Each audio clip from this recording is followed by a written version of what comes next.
everyone, it's Misty here. Thank you so much for joining me. I know I just updated last week, but I thought we would talk about the neurologist appointment today.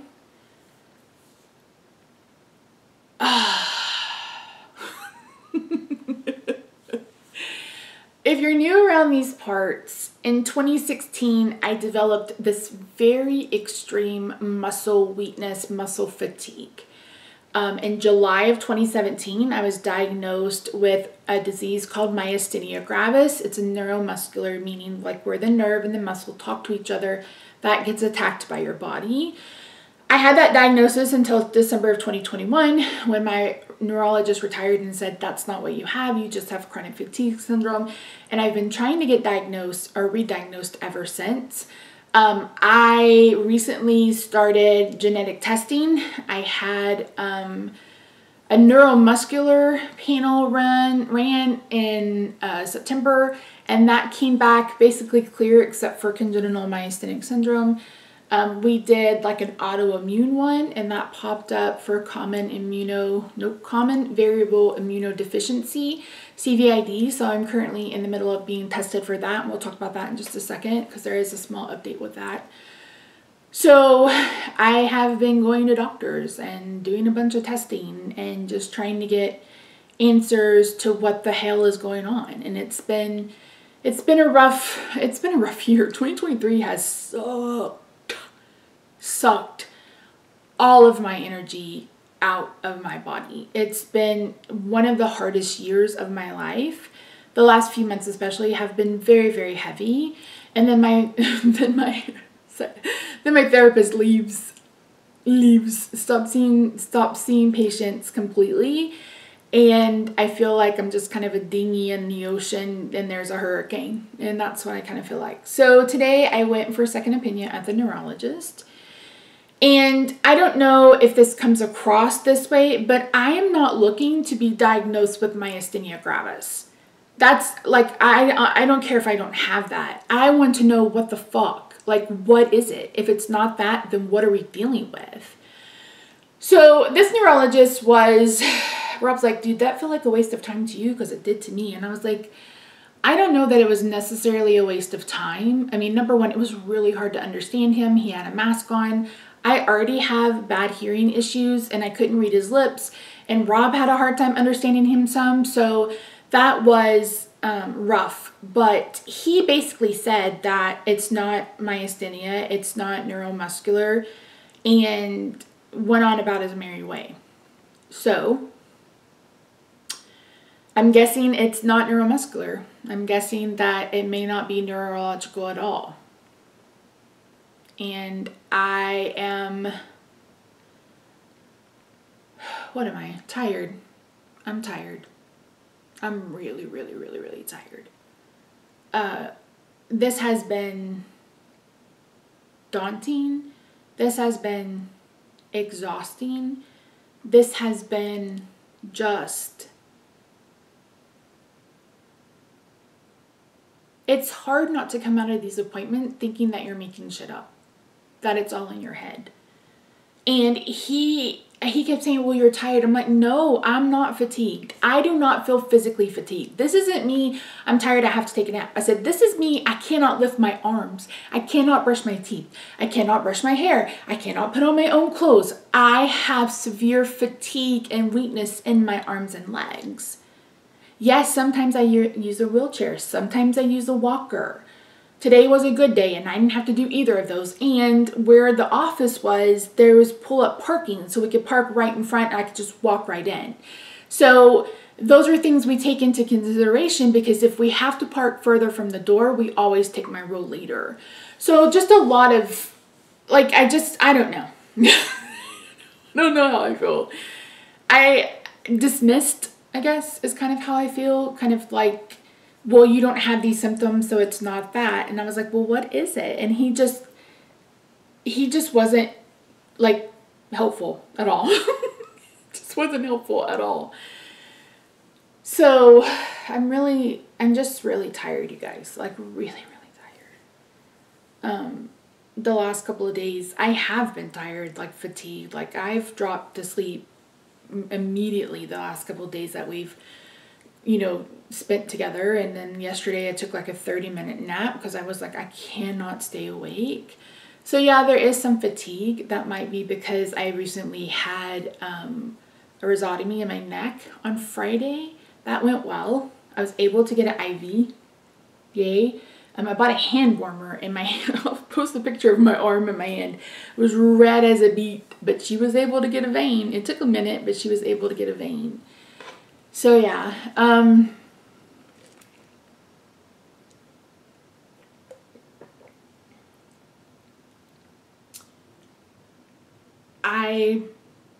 Rob and I were talking, and I said, I think I need to be done for a while.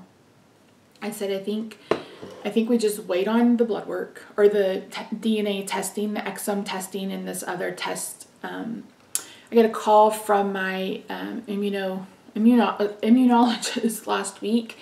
For the blood work, the pneumonia antibody was real low, and she's like, she wants you to get a pneumonia vaccine, and then in 4 weeks go have blood drawn, and then we'll see you 2 weeks after that.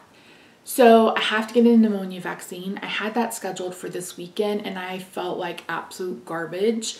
So I haven't done that yet. I'll probably try to do it tomorrow. Rob, we have something going on every day this week. He's on staycation, but today we had the neurologist.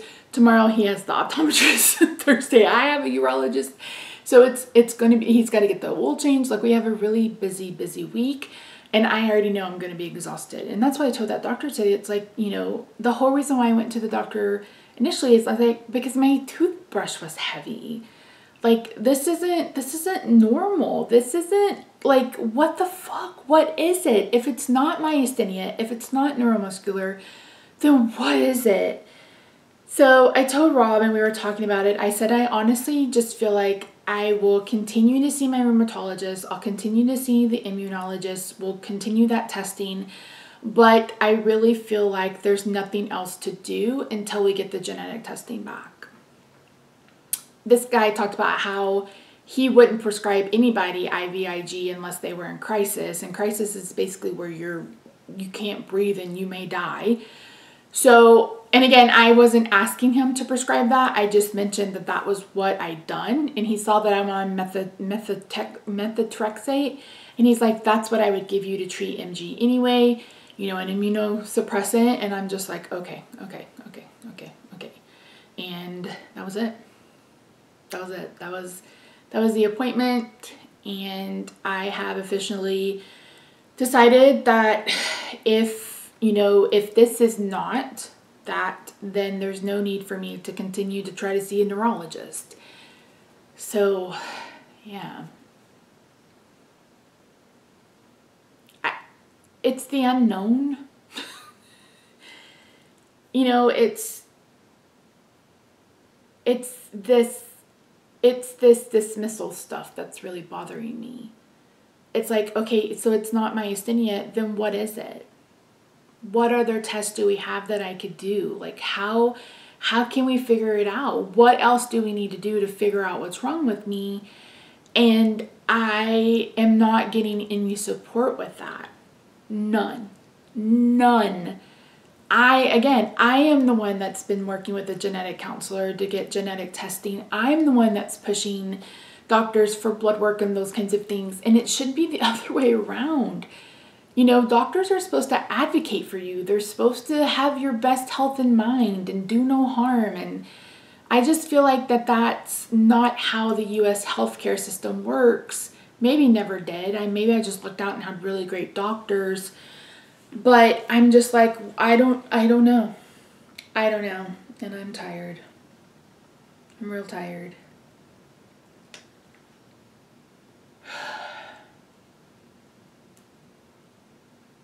I'm real tired. We're in the 6th day of the month. I haven't been consistent with anything.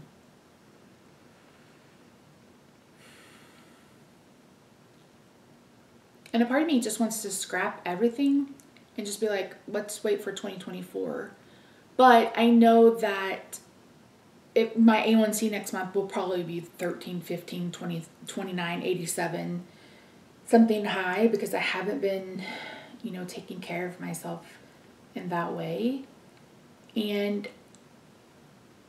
I still don't know why.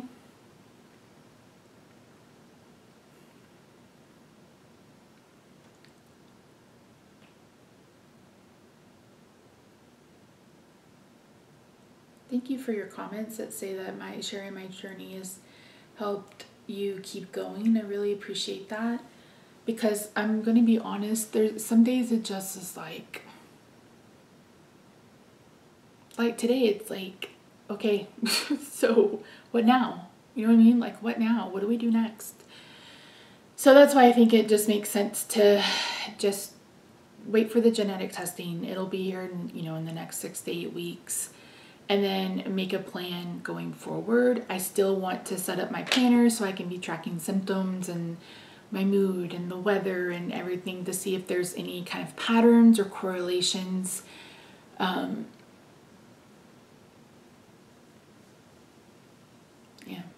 that's really about it. Rob and I were talking, someone left a comment, a really nice comment about finding love when you have a chronic illness and feeling like you're worthy of love. One of the things that I really suffered with those first couple of years was feeling absolutely worthless. Like absolutely worthless. Like if I can't walk and I can't lift and I can't, you know, shower and I can't cook and I can't do other wifely things, I just felt absolutely worthless. What are we doing? Like, I can't work. Like, I just felt so worthless. I felt like I wasn't contributing at all to society, and like, why the fuck am I here? Like, I went through that. It's such a hard struggle. And I think the biggest thing to remember is that when you get a diagnosis or when your body starts to act a fool, you're going to grieve.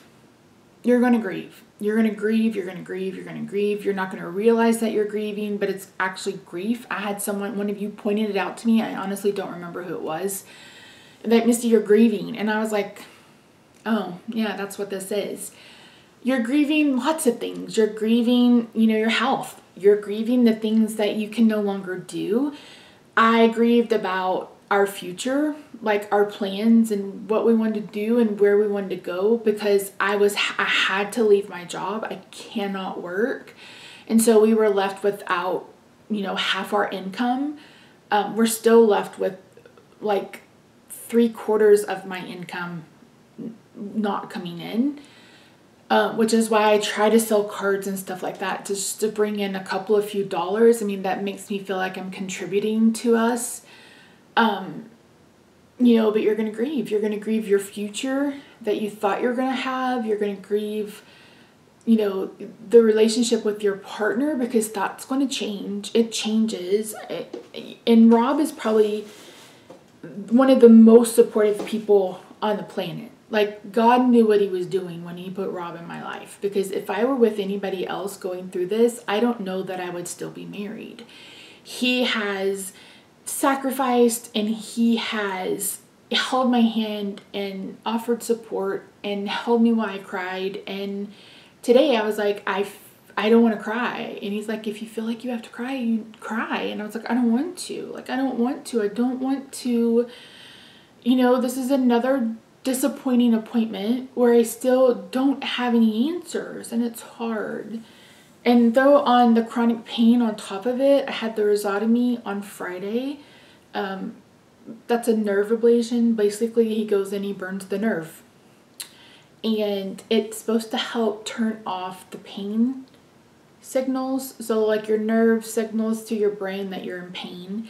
And this is supposed to interrupt that. So you still have what's going on. And for me, it's stenosis and there is no room in my cervical spine for my spinal cord. Like there's not, it cannot move. It's supposed to have space. There's no space. And he actually mentioned my spinal cord, and he said, you know, it looked like you had some things touching, but maybe you don't, I don't know. But anywho, so it's supposed to calm that down. And it takes about 2 weeks for it to work. And you burn them so they're basically dying. And the pain can be a little bit more severe than it already was. And I am experiencing that. I am having to take pain pills more often. I'm having to wear this lidocaine patch. And I know it'll be a couple of weeks. I know it will be. And hopefully I'll get like 2-3 years out of it, please and thank you.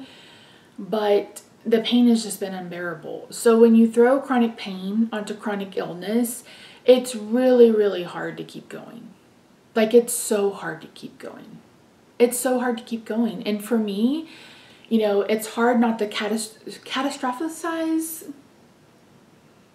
or be fatalistic about the future when I know that basically today is the best day I'm going to have going forward, because my disease of the spine is progressive, and, you know, it could lead to me being quadriplegic. And so there are days where I'm like, okay, but I'm only 45. Do I want to do this for another 40, 50 years? You know what I mean? So it's so hard. And that's why I was so sad when my therapist left, because I told her, I was like, there are times where you are the only thing tethering me to the planet, because it's hard. It's hard. And again, feeling worthless. I mean, I was telling Rob that he could find another wife. I told Rob that he could go find another woman. Like, I was like, I just felt absolutely worthless. And I still struggle with that sometimes. I think it's hard not to. I think I talked in the last video about guilt. I feel a lot of guilt. A lot of wife guilt. One thing that I've dealt with the last year is feeling completely asexual. Completely. I mean, no desire, no attraction. And it took me a good year to have that conversation with him. That, you know, I was like, when's the last time I commented on a guy and said he looked cute, or he was little and I was going to put him in my pocket, or all of the things that I said, you know, at guys that I liked. And he's like, it's been a long time. I'm like, yeah, because I said, even if Henry Cavill was standing in front of me, I wouldn't want him to touch me. I wouldn't want to be intimate with him, like, at all. I don't have that desire. And I think it's because, you know, in the fall of 2022, I was at DEFCON Red with my pain, and I stayed in that level of pain. I'm still in that level of pain for so long that it's like I think pain and pleasure are in the same part of your brain. So I don't know, but you know, it's hard. It's really, really hard to feel worthy, but you are, you know what I mean? It's like, I can sit here and tell you that when at the same time I feel like I'm not. So I get that it's hypocritical or whatever, but there are men out there, or women out there, or people out there who, you know, will love you for who you are. Another thing that I really struggle with is feeling like a burden.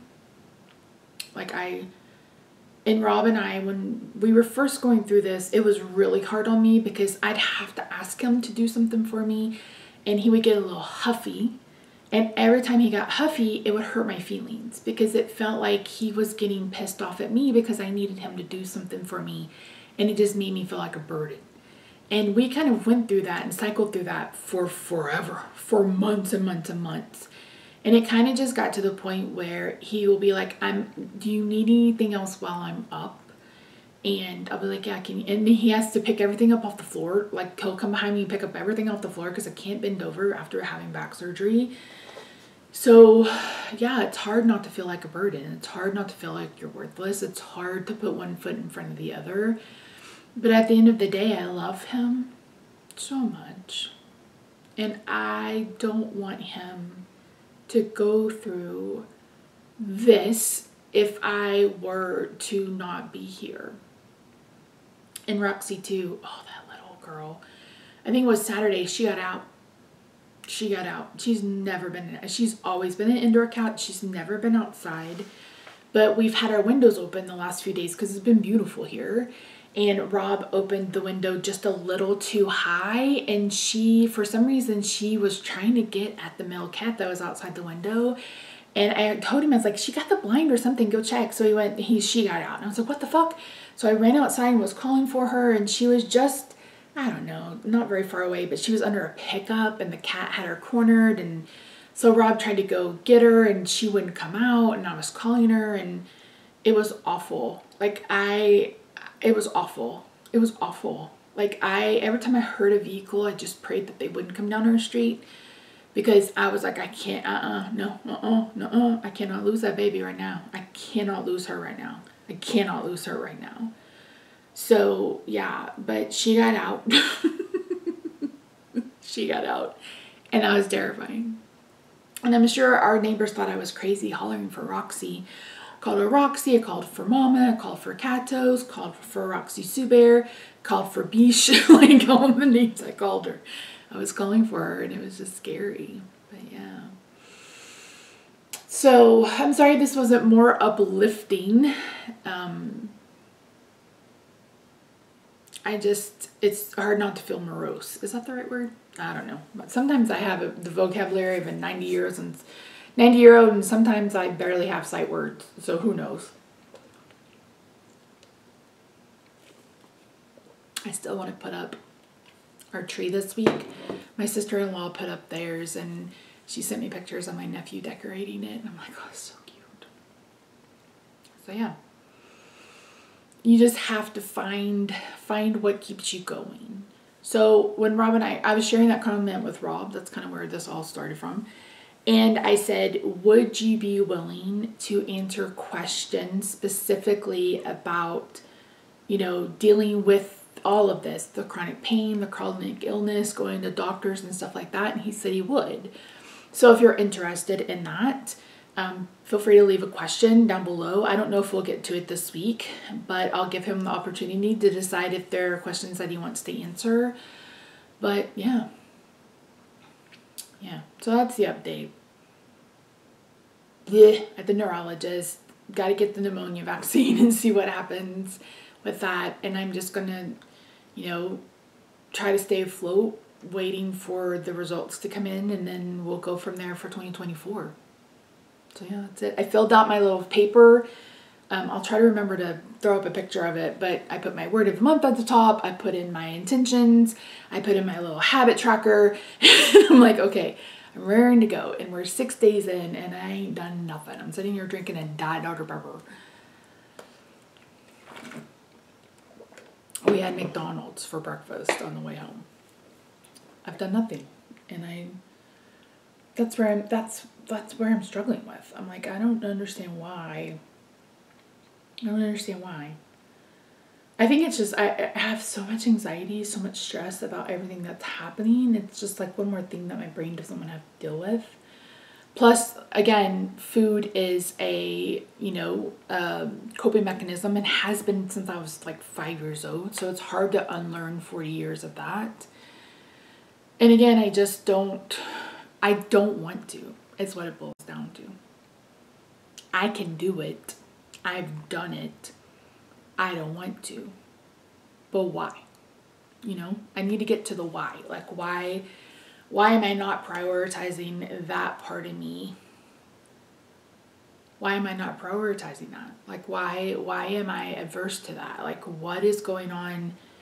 I think we talked before, like, I'm weaponizing food, and I'm just like, okay, but why? Why? So I meet my new therapist next Monday. Hopefully that goes well. Until then, I'm just going to try to put one foot in front of the other, and that's all I can do. So yeah, I love you guys so much. I don't know when you'll see me again. I think I'm just going to do updates intermittently. I was actually going to sit down and just film a vlog about all of this, but since I already put makeup on to do some intros, I thought I would film a video. Look at this eye look. It's so pretty. I don't have anything else to film today. And it makes me a sad panda. So anyway, that's it, friends. I love your faces. I will see you in my next video. Bye for now.